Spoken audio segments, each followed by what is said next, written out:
avec notre... c'est pas vrai. On va commencer Galates. J'ai besoin de mettre dans la grammaire encore pour notre... les lunettes pour laisser ici. Parce que j'ai oublié mes lunettes. Galates 5, verset 22. On trouve le fruit de l'esprit, mais le fruit de l'esprit des hommes recréés en Jésus-Christ, parce qu'on a dit, il fait une comparaison entre la chair des hommes et l'esprit recréé des hommes. Et verset 22, mais le fruit de l'esprit, c'est l'amour, la joie, la paix, la patience, la bonté, la bénignité, la fidélité, la douceur, la tempérance. La loi n'est pas contre ces choses. Amen. C'est vrai. C'est les œuvres de Dieu. Et on a dit, je ne sais pas pourquoi, je ne l'ai jamais vu avant, mais juste récemment, j'ai vu c'était phrasé, si on peut dire, comme ça. Et j'ai dit, oh, c'est excellent, c'est la meilleure façon de dire ça, je pense. Parce que de temps en temps, quelqu'un dit, comment on marche dans l'esprit? Et souvent, ma réponse était, OK, on fait les choses, les œuvres de l'esprit. On prend le temps en prière, dans la louange, dans la Bible, et on suit le Saint-Esprit, et comme ça, on marche dans l'esprit. Et c'est vrai, mais vraiment, je pense peut-être une meilleure façon de dire comment marcher dans l'esprit et de marcher dans le fruit de l'esprit. Amen. Si on marche dans le fruit de l'esprit, on marche dans l'esprit. Oui. Amen. Et si on marche en quoi? L'amour, la joie, la paix, la patience. On a déjà examiné l'amour, la joie, la paix et la patience. Oh. Et quand on marche dans l'esprit, on marche dans le fruit de l'esprit, vraiment c'est une marque de maturité. Quand on marche dans chaque fruit de l'esprit. Parce qu'il y a plusieurs croyants qui sont sauvés depuis longtemps qui ne marchent pas en amour. Mais on doit marcher en amour. Dans la joie, il y a plusieurs croyants sauvés depuis longtemps qui manquent la joie. Toujours avec la tristesse, avec le visage très, très long. Quand j'étais jeune, mon père a dit souvent, si on tripe, on trébuche. Trébuche. Si j'ai boudé de quelque chose, j'arrive dans la salle. Mon père dit, tu vas trébucher sur tes lèvres. Parce que c'est très long. Oui, il y a des croyants qui arrivent partout comme ça. Oh, tu es croyant? Qu'est-ce que tu crois? C'est pas, parce que c'est pas les bonnes nouvelles, je pense. Non, on doit marcher. C'est une marque de maturité. Si on peut marcher dans la joie, malgré les circonstances, malgré les situations, on arrive dans la joie.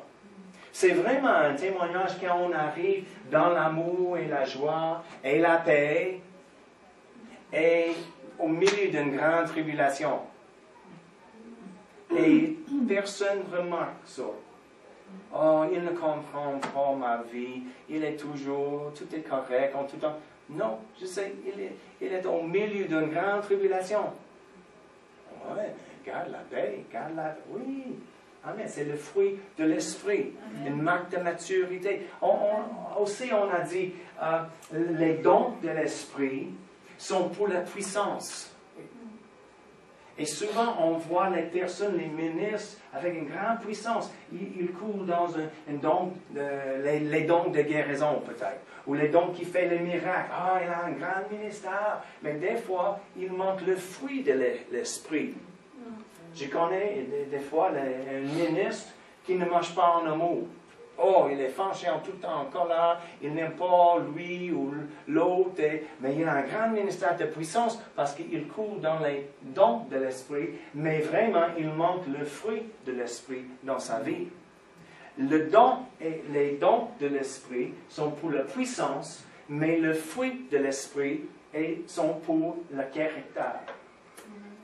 On doit avoir les deux. Le caractère et la puissance dans nos vies. Parce que les dons de l'Esprit ne sont pas simplement juste pour les ministres. C'était écrit à l'Église. Amen. Mais on a besoin d'avoir les deux. Parce que des fois, les dons peuvent nous apporter dans une position, mais si on manque le caractère, nous ne sommes pas capables de rester dans cette position de puissance à cause de notre caractère. Un manque de caractère. Non, on a besoin de grandir dans le caractère, une marche dans le fruit de l'esprit. Donc, on a déjà regardé l'amour, la paix, la joie, la paix, la patience. C'est une marque de maturité, la patience. Cindy m'a dit ça souvent. La patience. Je n'ai pas le temps pour la patience. Non, c'est la patience. Mais c'est vrai, c'est un fruit de l'esprit. Donc, tous les fruits sont surnaturels. Nous avons la capacité de porter chaque fruit de l'esprit parce que c'est déjà, on a la capacité dans l'intérieur. Oh non, non, non, je n'ai pas la patience, je n'étais jamais patient, toute ma vie, c'est ma personnalité. Non, go, go, go.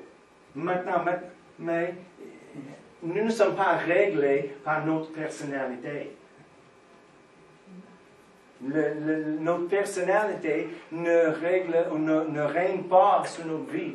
Non, c'est supposé d'être notre esprit qui règne sur nous. Le vrai nous qui est rempli d'amour, la joie, la paix, la patience. Amen. Et c'est bon, cette série de mercredi soir va en pair vraiment avec les choses qu'on va discuter dimanche pour les dirigeants. Parce qu'on veut toutes ces choses dans nos dirigeants qui travaillent parmi nous. Amen. Le fruit de l'esprit. Donc ce soir, on va regarder rapidement la bonté. Le prochain est la bonté. C'est quoi la bonté? Ça va dire, nous sommes prêts de faire le bon. Pas juste, parce que la bonté est les actions d'amour. Parce qu'on fait quelque chose. On ne regarde pas quelqu'un et dit, oh, regarde, Carole, la bonté de Carole. Elle est assise dans la chaise. On ne voit pas juste Carole dans la chaise. Mais quand Carole fait des actions d'amour, on peut dire, ah, regarde, les actions, c'est la bonté. Donc, la bonté, c'est quand on fait les actions d'amour, c'est la bonté. Et on peut faire ça parce que Dieu est bon. Premièrement, Dieu est bon et Dieu est bon pour nous. Donc, on a beaucoup de raisons pour montrer la bonté de Dieu parce qu'il est en nous et il est bon pour nous. Tournez à Galates, nous sommes là à 5, tournez à Galates 6. Regardez les versets 9 et 10. Paul a dit, ne nous laissons pas de faire le bien, car nous moissonnerons au temps convenable si nous ne nous relâchons pas. Amen. Il dit, fais le bien, fais les bonnes choses. C'est la bonté. Et il donne avec ça un encouragement. On va récolter. Quand on sème la bonté, on va récolter les choses dans nos vies. Amen. Tournez à Romains 12. On va regarder juste plusieurs versets, vraiment. Romains 12, verset 17, dit, ne rendez à personne de mal pour le mal. Recherchez ce qui est bien devant tous les hommes. Oh. C'est pourquoi c'est de l'esprit. Le fruit de l'esprit. Parce que notre chair, automatiquement, a l'attitude et le goût de faire le mal pour le mal. Tu me frappes, je te frappe. Oui. C'est la réaction humaine et naturelle de notre chair. Tu me pousses, oh, je te pousse. Mais l'esprit, On peut remarquer rapidement qui est en contrôle de nous dans certaines situations. Si le chair arrive tout de suite ou on marche dans l'esprit selon le fruit de l'esprit. Ah, il m'a poussé. Gloire à Dieu. Je suis relaxé et patient. Je fais les bonnes choses au lieu de... Oui, c'est la bonté. Ne rendez à personne le mal pour le mal. Recherchez ce qui est bien devant tous les hommes. Et on a dit avant, notre puissance est dans le royaume de l'esprit, pas dans la chair. Donc quand on marche pas dans le fruit de l'esprit, dans la chair, on manque la puissance. Je me sens bien des fois de faire ça. La réaction dans la chair, c'est bon feeling. oui, un bon feeling pour mon chair, ma chair. Mais mon esprit est attristé. Oh non, oh non. Et d'habitude, si on réagit dans la chair, tout de suite, notre esprit, oh, oui, j'ai manqué ça. Pourquoi j'ai dit ça? Pourquoi je l'ai fait? Mais on peut régler ça. OK, prochaine fois, je suis dans une situation, la Bible me dit quoi? Si nous sommes prêts avec la vérité et les choses arrivent et je suis prêt pour réagir, mais attends. OK, la dernière fois, j'ai manqué ça. Mais cette fois, je vais marcher dans l'esprit. Je vais marcher selon le fruit de l'esprit. Je ne donne pas le mal pour le mal.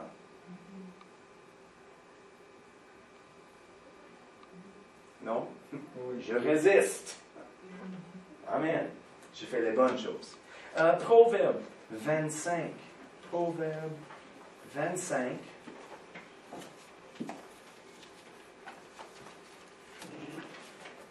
Parce que vraiment, la bonté et les actions, ce n'est pas juste une attitude. C'est plus que ça.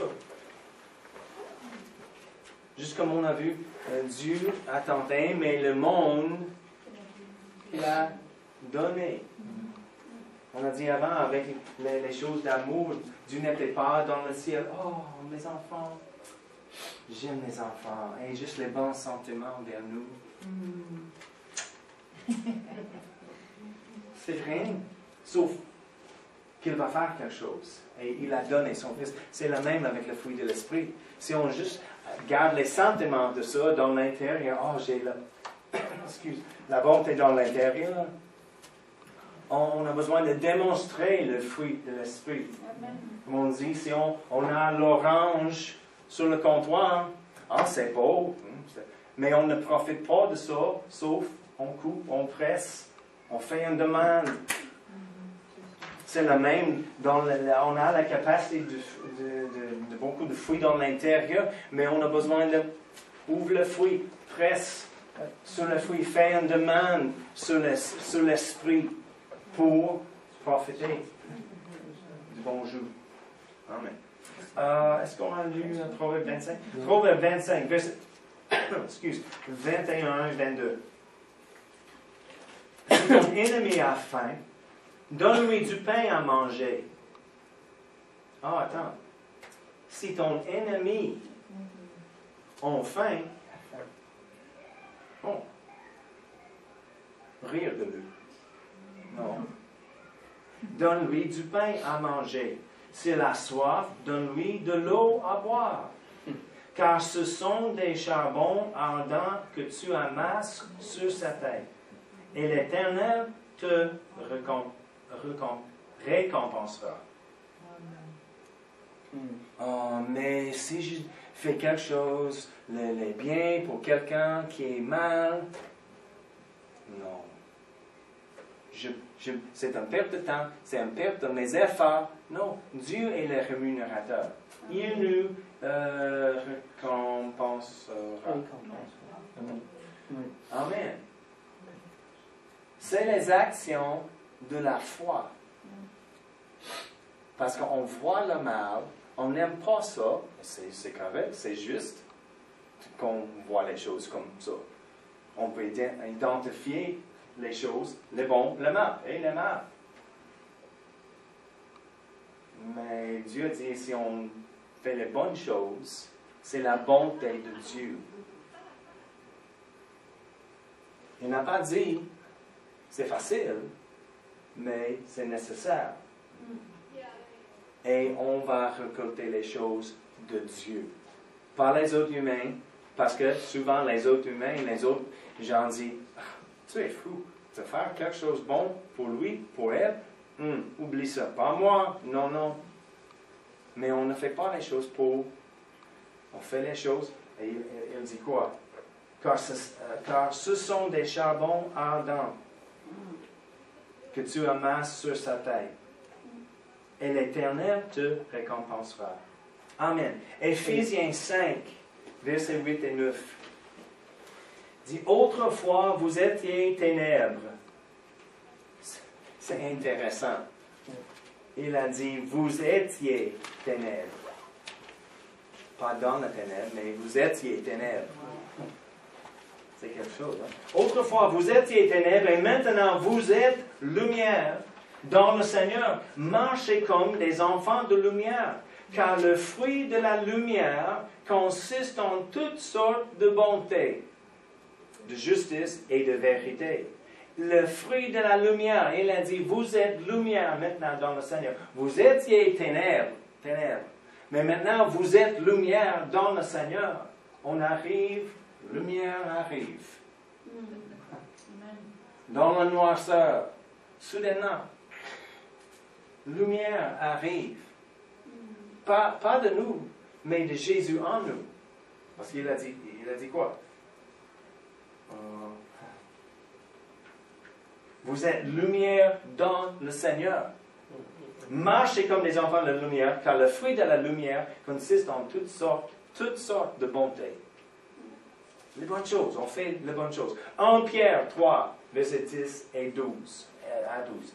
1 Pierre 3, 10 à 12. Si quelqu'un, en effet, veut aimer la vie et voir des jours heureux, je pense que c'est tout le monde ici, qu'il préserve sa langue du mal et ses lèvres des paroles trompeuses, qu'il s'éloigne du mal et fasse le bien. Ne fais pas le mal, mais fais le bien. Pour voir des jours heureux, il dit. Qu'il recherche la paix et la poursuive, car les yeux du Seigneur sont sur les justes et ses oreilles sont attentives à leurs prières, mais la face du Seigneur est contre ceux qui font le mal. C'est intéressant. Donc, on voit la bonté, les actions d'amour, on fait les bonnes choses.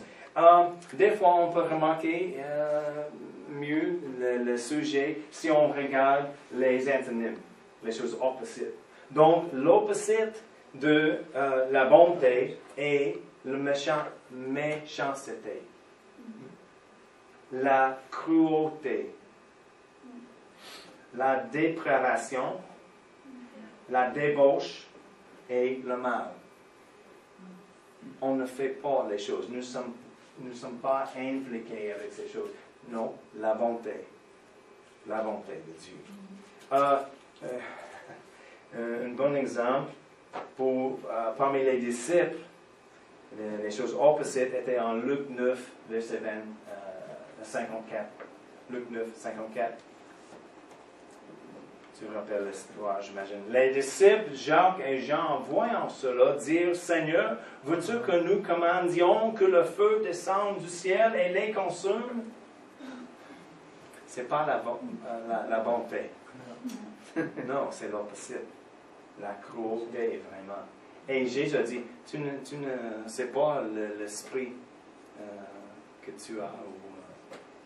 Par lequel vous êtes animé. Oui, merci. Et des fois, les croyants sont pareils.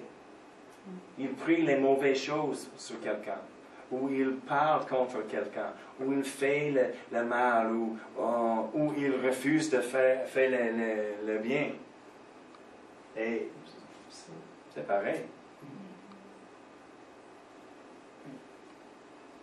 Et le Seigneur dit, c'est par le bon esprit.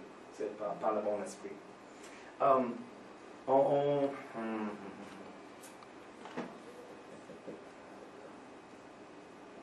Si on rappelle l'histoire de Joseph, quand il était vendu comme un esclave, il est arrivé dans la maison de Potiphar.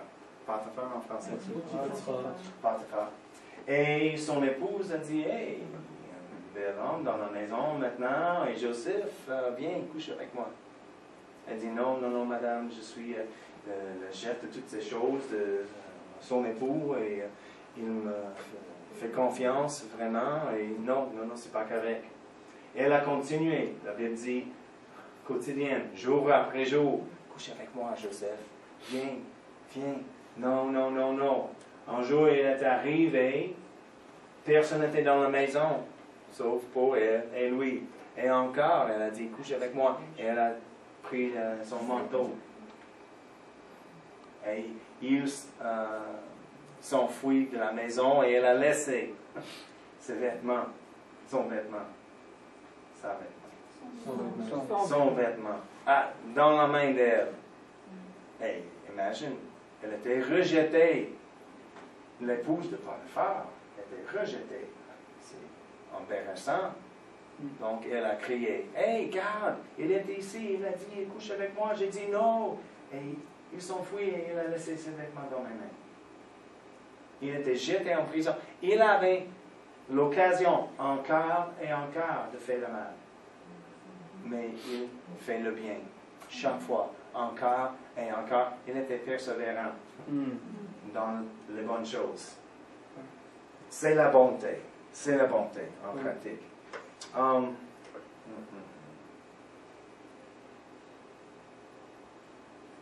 La dernière version, on va regarder, on va quitter ici. Romains 2, verset 4. Parce que quand la bonté est attirant, on peut dire, pour les autres. On attire les autres par la bonté. Et Romains, pourquoi? Parce que Dieu fait la même chose. Romains 2, verset 4. Où méprises-tu les richesses de sa bonté, de sa patience et de sa longanimité, et reconnaissant pas que la bonté de Dieu te pousse à la repentance? Oui, elle a dit, la bonté de Dieu te pousse à la repentance. On peut repentir à cause de la bonté de Dieu. C'est la ruse de l'ennemi d'essayer de nous pousser très loin quand on pêche. Ah, t'es méchant, c'est pas correct. Dieu ne t'aime pas maintenant. Débarrasse de la présence de Dieu. Mais Dieu dit, non, viens. Jésus a payé pour nos péchés. Viens, demande pardon. Il est juste pour pardonner et de nous laver de toute iniquité, la Bible dit. C'est la bonté. C'est pourquoi on ne dit pas on a un message de repentance. Repente de tes péchés. Non, nous avons un message, la bonne nouvelle. Nos péchés sont pardonnés. Viens recevoir pardon. C'est peut-être juste une petite nuance, mais pour moi c'est une grande différence à dire viens et recevoir pardon ou à dire répands, pécheur. Répands de tous tes péchés. C'est pareil un petit peu, mais la présentation est tellement différente. Parce qu'on représente Dieu, et Dieu n'est pas fâché contre nous. Il nous aime, il a tant aimé le monde, et certainement l'Église. Il a donné son Fils unique. Il dit, viens. C'est quand on voit la bonté de Dieu, c'est facile de venir et de revenir encore et encore si nécessaire. Amen. Et on peut partager cette bonne nouvelle avec les autres. Et quand on fait ça, quand on partage la bonne nouvelle, quand on fait le bien partout, Paul a dit, continue, ne relâche pas, Il y a une récolte quand on fait ça. C'est la bonté, le fruit de l'Esprit, la bonté de Dieu. Et on peut manger au-dedans. Amen. Merci, Père éternel. Merci, mon Père, pour tous les fruits de l'Esprit. Et nous de manger en chacun des fruits.